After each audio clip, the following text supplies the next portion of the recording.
What's the tea? Talking shit. Cock blocking. Divination abuser. Ingat-ingat. Ingat-ingat ito sa mga mahilig manira about sa'yo. Plus, alam niyo yun, sinisiraan na nga kayo.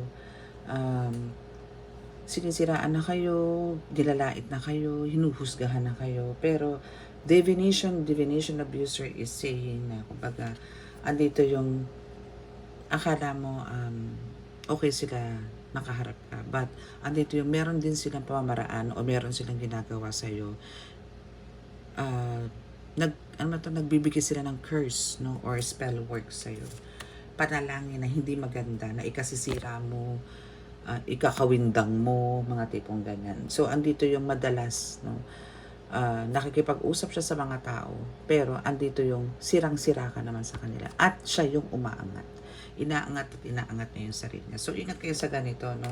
And, kumbaga, ito rin na nagiging cause ng mga parang some of delays sa buhay mo. Na, kasi nga, for sure, alam na nito kung ano yung mga plans mo and alam nito at nakikita nito kung ano yung mga growth mo. So, better na to keep quiet, no? Para hindi kayo nabibigyan ng mga ganitong curses or mga pananalita na ikinauudlot ng mga pag-unlad mo sa buhay. Kasiyahan, pagmamahalan.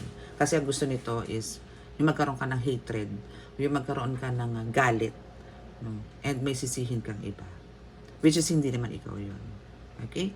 So please, maybe the best you can do here is ignore them or remove mo na sila dahil sila is mga toxic na tao. No? Ask guidance to God and let go, let God. Okay? So bye.